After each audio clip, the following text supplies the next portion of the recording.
Good morning, viewers, as well as my oxygeners. I have come up with a request video today. I have been requested to conduct tuition classes from Shilpi from Ireland while I was on live yesterday. So this is for you, Shilpa. I'm sorry, this is for you, Shilpi. So today the class which I am going to conduct is on grammar, and it's for the primary sections. So let's get started. So I'm going to start from the very first chapter of grammar, which is the ABC of grammar, that is sentence. Um, First of all, we should be very much aware of what is a sentence. I mean, what does a sentence mean? A sentence is a group of words that makes a complete sense. I mean, that should have a complete meaning, that should give us a satisfactory meaning. So this is what a sentence must start with a capital letter and ends with a full stop. Like, uh, Anamika is a beautiful lady. Oh, I'm that so? No, I'm just kidding. Anyways, yes, Anamika is a beautiful lady. So here, Anamika starts with a capital letter and ends with a full stop. So it makes a complete sense. It gives a satisfactory meaning of what we want to talk about Anamika. We said that Anamika is a beautiful lady. So it is giving a complete sense. So like this way you can say my father is an engineer, cats are carnivores, blah blah blah. There are many like this which gives us satisfactory meaning. There are some couple of words which actually doesn't give a proper meaning, a proper sense. Lots of question arises with those couple of words which we call as phrase, like at the playground, at the corner of the street, in the school. So and so couple of words are called phrases, are called as phrases. Actually, why? Because that doesn't give us a pure meaning, a complete meaning. Lots of question arises regarding this couple of words, whether at the playground what, yeah, at the corner of the street what. So many question arise. At the playground, are the children playing, are the people running or jogging? So these are some sentences which doesn't give us a proper satisfactory meaning. But there are some words, couple of words also, like come here, sit down, don't talk. Even though they don't is they are not in a very big way, the sentences are, but they are also sentence. They are also actually sentences. Hope I could make you all understand about what is a sentence and what's a phrase is. Uh, Now let's shift to the second part of the sentence, that is, a sentence has two parts, that is subject and a predicate. Subject is that part of the sentence about whom you are talking. Subject is that part of the sentence about whom or what you are talking. Like, I'm going to cite the same example as well now also, that is, Anamika is a beautiful lady. Sorry, Anamika is a beautiful lady. So here, subject is Anamika. I'm talking about whom? I'm talking about Anamika. And what am I talking about? I mean, I am talking about Anamika, that Anamika is a beautiful lady. So is a beautiful lady goes to predicate, that means the second part of the sentence. Am I clear? catch mice. So, cats catch mice. What is the subject over here? Who is the subject over here? I'm talking about whom? I'm talking about cats. And what am I talking about cats? What am I telling about them? I'm telling that cats, that they catch mice. So catch mice goes to the second part of the sentence. Now there many children are there who takes it for granted that a subject should be always at the front of the sentence. No, we are wrong. Subject should always cannot be the first part of the sentence. So whenever if I say at the bottom of the pond or at the corner of the street lies a beautiful house. So when I cite this example and I ask my children or my students to underline or identify the subject and predicate, what do they do? The very first time they blindly underline the very first part of the sentence at the corner of the street as subject. No, you are wrong. You have to read the sentence over and over again. You have to know what the subject is over here. Actually, the subject over here is not at the corner of the street. It is a beautiful house.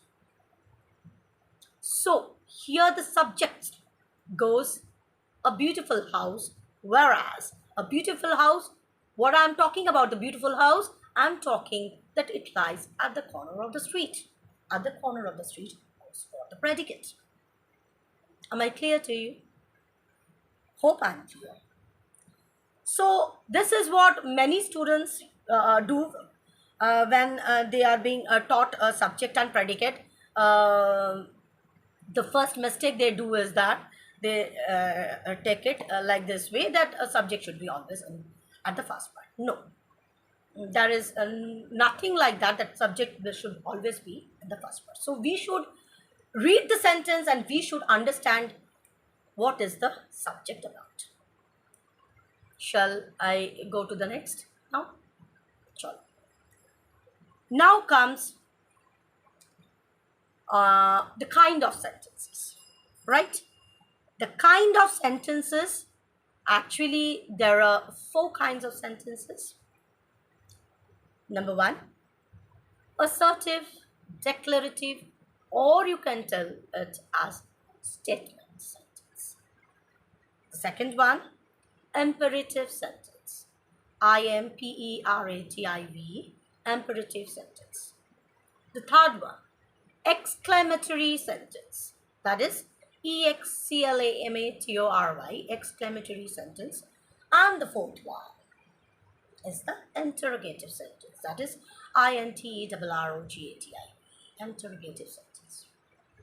Right? Now, let me go with the first kind, that is assertive, declarative, or statement.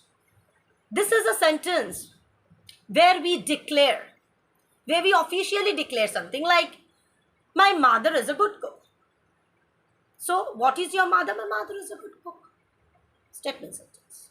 My father is an engineer. Insects are tiny creatures. So, I am declaring something about the subject. Like, what are insects? Insects are tiny creatures. What is my mother? My mother is a good cook. What is my father? My father is an engineer. So this is what an assertive, declarative, or a statement sentence is.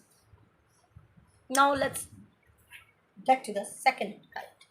The second kind is the imperative sentence. Another thing, assertive sentence also starts with a capital letter and ends in a full stop. Now comes the imperative sentence, which also starts with a capital letter and ends with a full stop.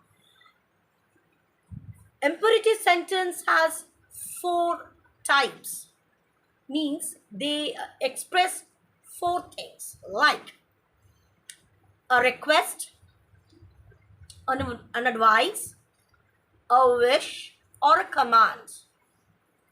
Okay? An advice, a request, a wish, or a command. Like, come here, sit down, don't talk, shut the window, get out. These kind of sentences, these kind of sentences are expressing command. I'm ordering. But whom am I ordering? I'm ordering to you. I'm mentioning you.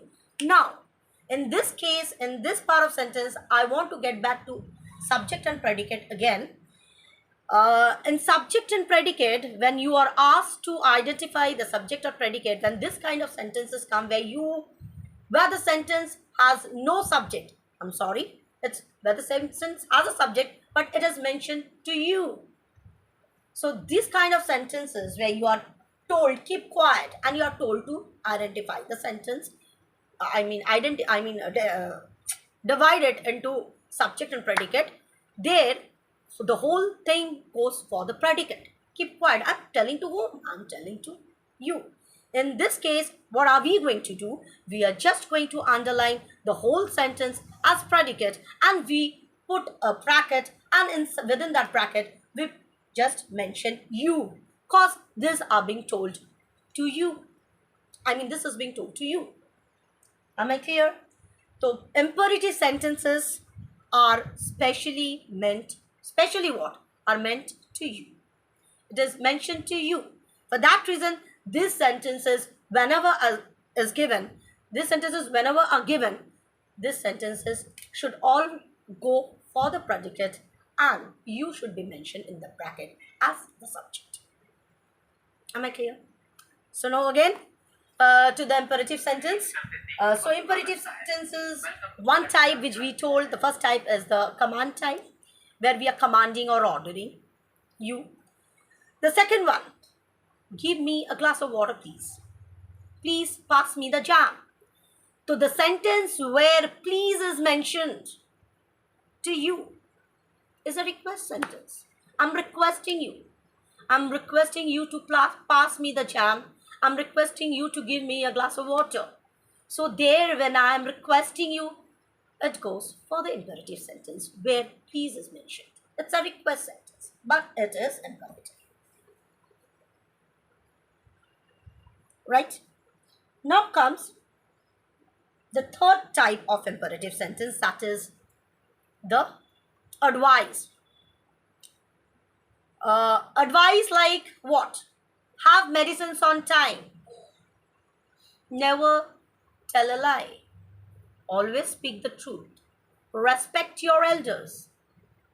So, all these sentences, what are we doing?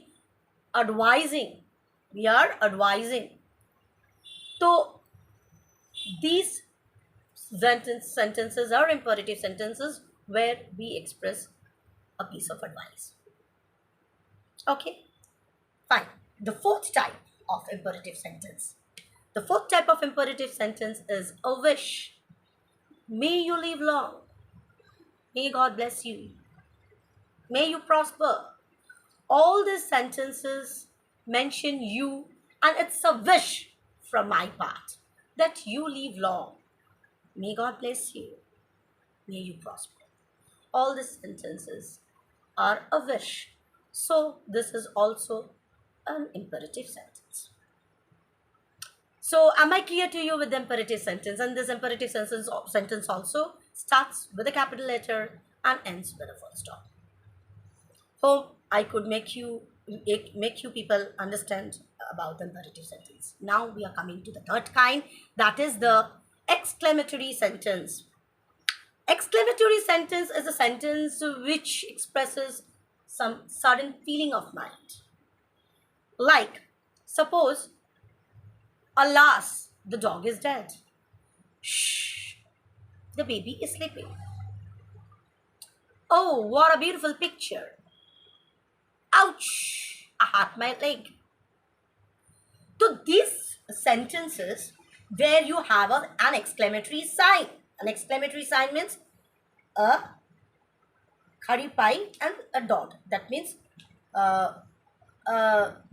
vertical line with a dot, small vertical line with a dot. Represent exclamatory sign. I mean exclamation sign. So this is some sudden feeling of mind which gets automatically from our mouth when we see any sad events or any enjoyable event, or to applaud somebody, we bring out these words: ouch, bravo, alas, oh, what, how. Hmm? How loud the noise, how loud the baby is crying. So these are all exclamatory sentences. Now, before I go to the, okay, let me complete the fourth kind and then I'll tell you. Interrogative sentence, the fourth sentence, which starts with WH words. Not only WH words, where, what, which, who, whose, whom. These are there. Apart from this, there are is, are, am, was, where. These are also used as interrogative sentences. Like, may I come in?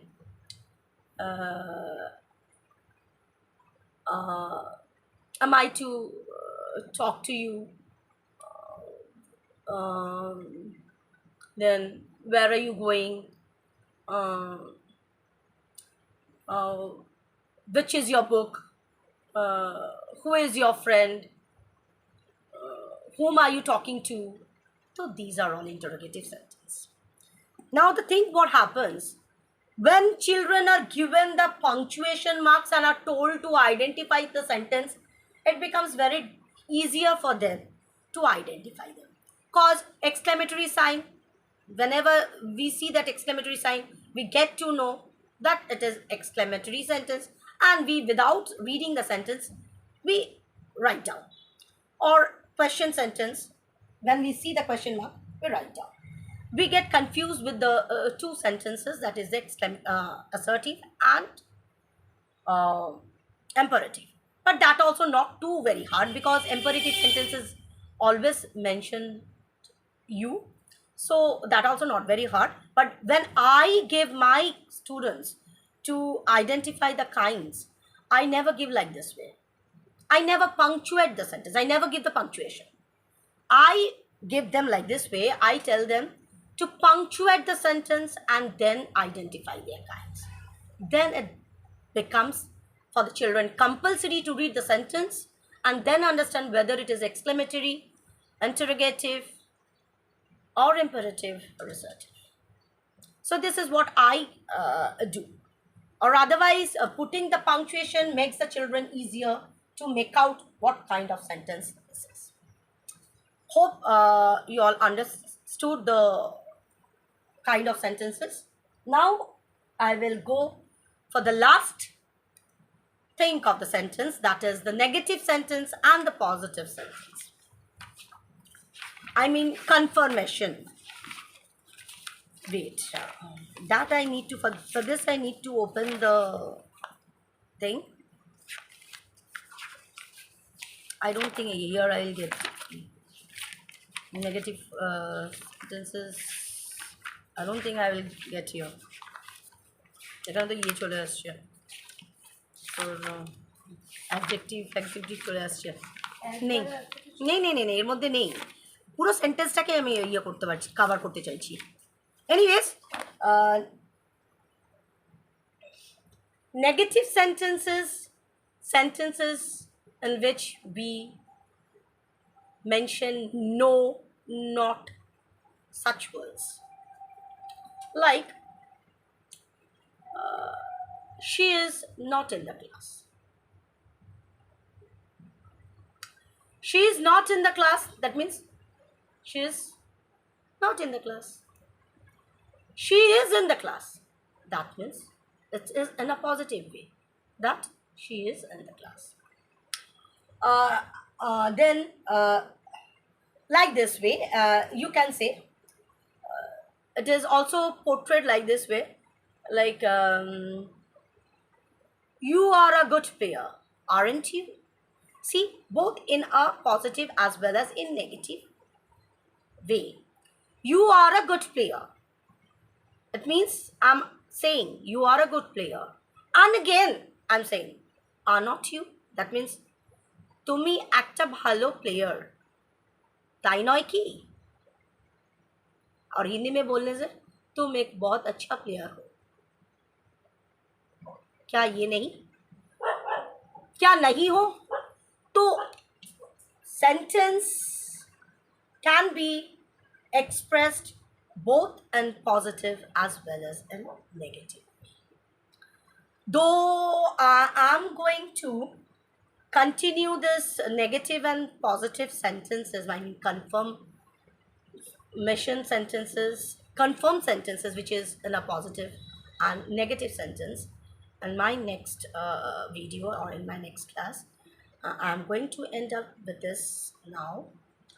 Hope you all got a vivid and a clear explanation of sentences with subject predicate, what is a sentence, what is a phrase, and kinds of sentences.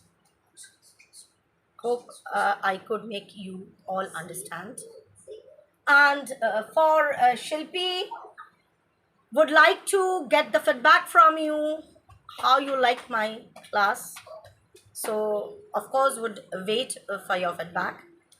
And you oxygeners, till the time I come with the next video, be with me, love my daughter, put all your blessed hands on my daughter, on me. Give me a little bit of love, and my daughter, lots of love. Love you all. Bye-bye.